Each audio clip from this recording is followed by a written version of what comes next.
If there's one thing Donald Trump is good at, it's distracting everybody from what's really going on. With his left hand, he flicks off the Democrats, and with his right hand, he's signing bills. And the media and the Democrats are sitting there going, "How dare you insult us?"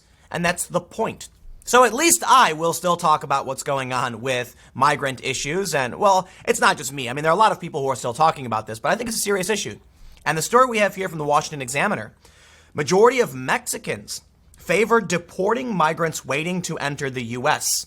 So understand that all of these Central American migrants that are coming up to the U.S. and the African migrants, they're all coming through Mexico, and they're waiting on the border. It's causing problems. It was months ago. I think it was maybe like 8 months ago now.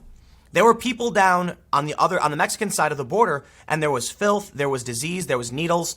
People were sick, and Mexicans were upset by it. So now, there's a lot going on.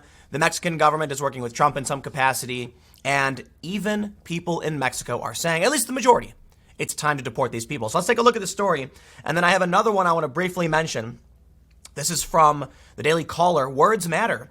Democratic congressman wants to officially abolish the words illegal alien.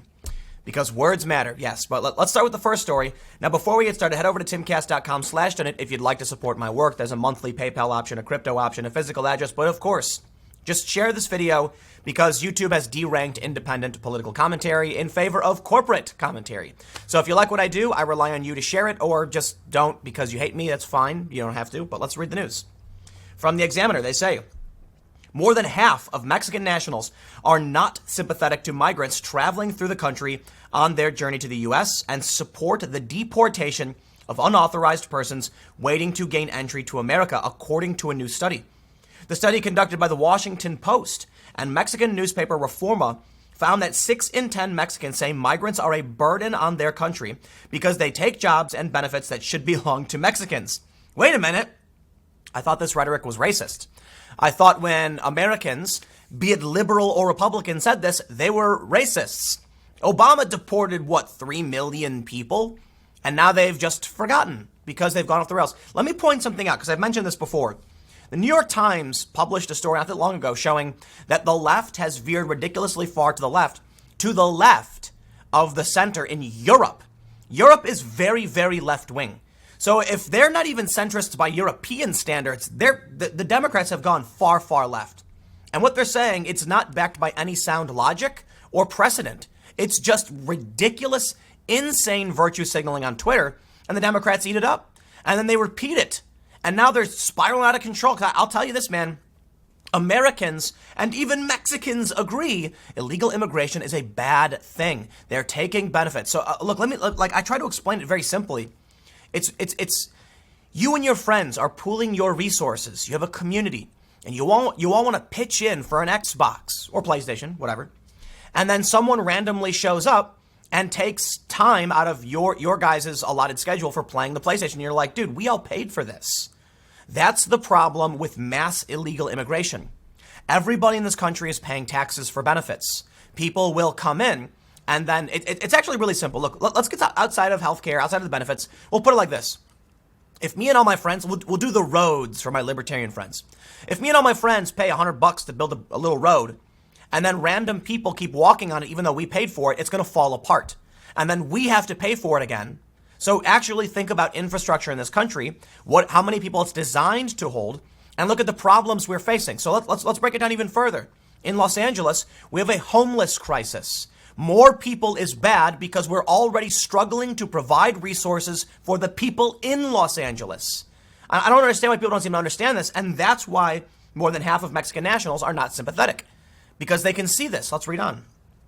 They say, the Post-Reforma survey finds 7% of Mexicans say their country should offer residency to Central American migrants traveling through Mexico and trying to enter the United States, the report said. That's almost the same amount as progressive activists in the U.S. So I'd imagine it's an overlap between those who think we can just give away resources.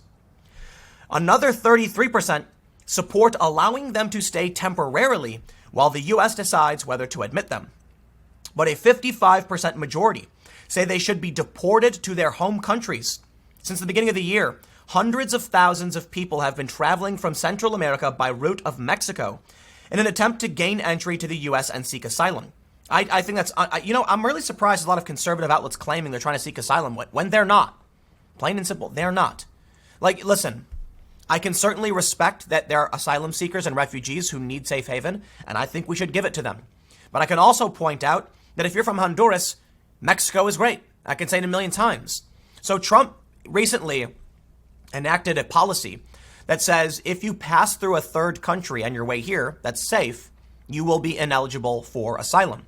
This is being challenged, I believe, by the ACLU, and it's being completely ignored by the media because, of course, what do they care about? Trump flipped him the bird. That's why Trump insults the press.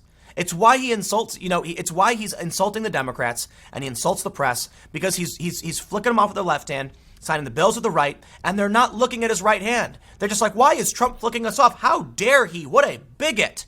And Trump's like, keep looking at my hand, keep looking, keep looking. I'll save this for later because I got a bigger story to break down, but let's read on. They say Border Patrol officials said they encountered a record 144,000 undocumented immigrants in May alone. This week, President Trump's administration moved to tighten restrictions on migrants seeking to enter the U.S. One of the new mandates requires migrants to apply for asylum in another country before reaching the U.S. That's if they're passing through there. Trump has threatened to close the southern border with Mexico if the country did not do more to curb illegal immigration into the U.S. But let's check out just for a little bit this other story, because it seems like we have two extremes. And actually, I shouldn't even say two extremes. Look, Obama was deporting people. It's not. It's people in this country that think we should have border security, and that includes Bernie Sanders. So, I'm going to stop right here. I'm going to say this. You want to talk about right-wing commentary, right-wing opinion? Not here, not on this channel. I firmly agree with Bernie Sanders on 2 points. In 2015, when he said open borders is a Koch brothers proposal, and he opposed it. I agree, Bernie. I agree with you. I also agree with him when he said only a few months ago, we cannot allow all of the world's poor to come through our southern borders. I agree with you there, Bernie Sanders. And I agree with him back when he was campaigning in 2016, saying these free trade agreements were a bad thing for America. So, no, that's far left rhetoric. But of course, they're all on board with the insanity. And now you have this. This is Joaquin Castro. He is the twin brother of, I believe, Julian Castro, who's running for president. And he says, let's get rid of the words illegal alien. You know what? Everything is offensive all the time. Okay? We come up with words that are supposed to be sensitive, and they just gradually, and then eventually that word becomes offensive.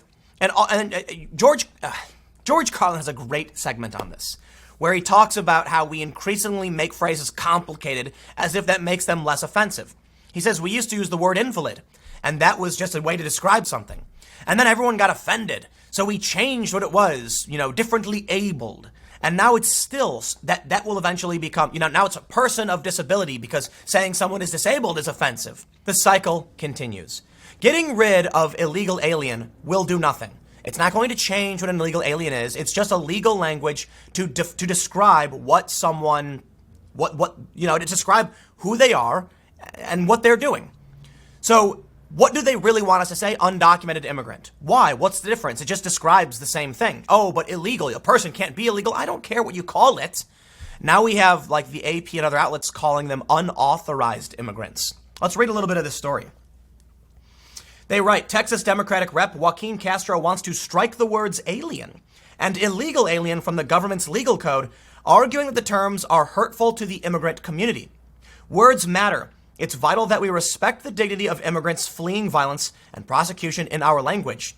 See, there's the game.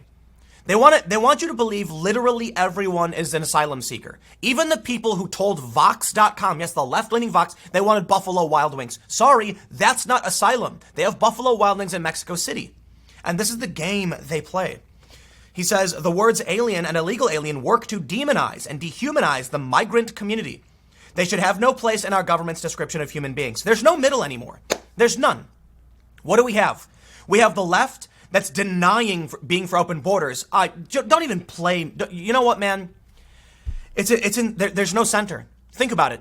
Every article says you're either far right or far left. I purposefully will call someone left, far left, or Democrat, etc. I try to make those distinctions properly. But what do we get? When I went to the White House summit, they said I was right-wing. No, I'm fairly obviously centrist because I'm supporting Democrats, believe in left-wing policies, but I'm very critical of the Democrats. That's plainly centrist. Heterodox, to say the least. My policies lean to the left, but I'm very critical of the Democrats for going too far left and not giving me an option other than the right. I don't want the right. I'm in the middle. I lean to the left. But there's no center anymore. There is, at least Vox in one article said the center and the right were aligned. That I can appreciate, but for the most part, you're either left or right. Okay, so I look at the Democrats, and what do they want to do? They don't want the phrase illegal alien. They want to decriminalize illegal border crossing so anyone can just cross the border, which makes no sense. We have legal ports of entry on purpose. We don't want criminals and drugs. That's ridiculous. They offer up a government health care to illegal immigrants, and I'm sitting here like, well, hold on. Like, I think Trump's rhetoric is over the line, but who am I supposed to vote for now? And this is the kind of insanity that just leads me to believe it's only going to get worse. I do not see this becoming. I don't see it getting resolved. I don't. The rhetoric is getting more and more extreme on both sides. Admittedly, it feels like the right has been moving much slower in terms of escalation, in terms of increasing escalation. But we did see the Trump rally the other night where they were chanting "Send her back." I'm going to get into all this later, so I don't want to go too much into it. It's just like I feel like I'm stuck in the middle and everything's going insane. So, look, when you've got Mexican citizens, like more than half, saying we should deport these people, are they racist?